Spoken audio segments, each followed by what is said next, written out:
Hi Charlie, welcome to the 20th day of my video polling analysis series, where I break down and analyze the LinkedIn poll that I posted last week and that closed this morning. Now, normally when I post about a trending hot topic such as TikTok or the Super Bowl, I get an above average number of votes on my polls, sometimes 100 and over. However, for this poll question, I actually got a number of votes that was slightly below my average of 80 to 85. And that question was, have you tried the new AI platform DeepSeek? There were three answer choices: yes, no, and I'd like to. Now, I will personally admit that I have never used DeepSeek. I know a few people who have, but I still prefer using ChatGPT, which I sometimes talk to as though it's a real person and not an AI entity that actually has no feelings and just has an excellent algorithm behind it.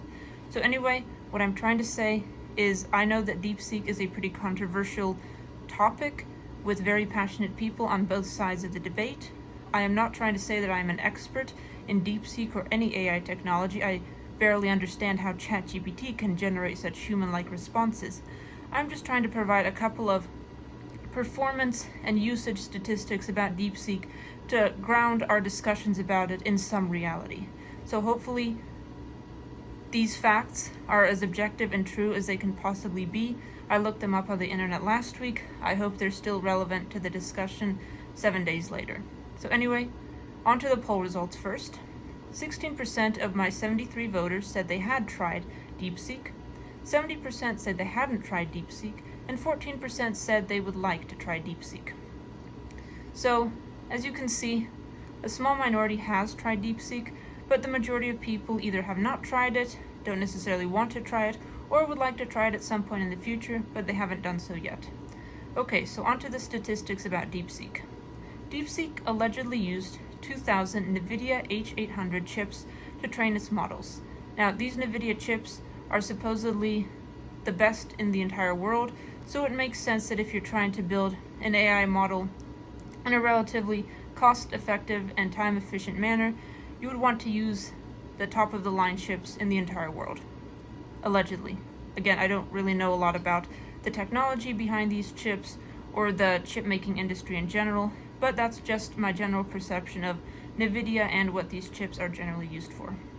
Also, the third version of DeepSeek, which I think is the one being used right now, cost $5.5 million to create. Now, that might seem like a lot of money. It's certainly more money than I expect to see or accumulate in my lifetime, but this is barely 1/18 the cost of building OpenAI's GPT-4, which is the paid version of ChatGPT. The free version of ChatGPT, the one that I use, is GPT-3, so the GPT-4 is the paid, more advanced version of it. Also, DeepSeek can remember up to 128,000 tokens at once. Now, I admit I'm not entirely sure what these tokens are. Perhaps they represent words that DeepSeek can store in its memory for a particular conversation. But anyhow, from these 128,000 tokens of input, DeepSeek can generate 8,000 tokens in one response, which means, I suppose, that when DeepSeek outputs a response, it can be up to 8,000 words long, or however many words a single token represents, which, at least with the free version of ChatGPT that I'm using, ChatGPT free version's maximum output is, I believe, around 5,000 words, but again, I am not an expert on these AI models. I only get concerned about the rules of the AI model when the AI fails to do what I've instructed it to do. For instance, if I asked it to write a report that is too long and that it can't output in a single answer. So anyway, just saying I'm not an AI expert, I'm just reading off some statistics I found on the internet and that I thought I'd like to share with the internet community at large. Also, as of January 2025, DeepSeek has 10 million downloads. Now, considering that this is supposed to be a worldwide AI platform, that doesn't sound like a lot, but again, this measurement was probably taken at least a little bit before DeepSeek really hit the mainstream just in the past few weeks, so I'm sure the number of downloads has exploded by now, but I don't know the exact number of current downloads as of today's date. So anyway, Charlie, thank you for listening to my little spiel about DeepSeek. I freely admit that I don't know a lot about DeepSeek. I am a frequent user of ChatGPT, the free version, but that's mostly just to provide a human-like perspective on some short stories or nonfiction reports that I'm writing. DeepSeek to me is kind of like the depths of the ocean. I'm aware that it exists. I just haven't plunged into its murky, dark depths yet.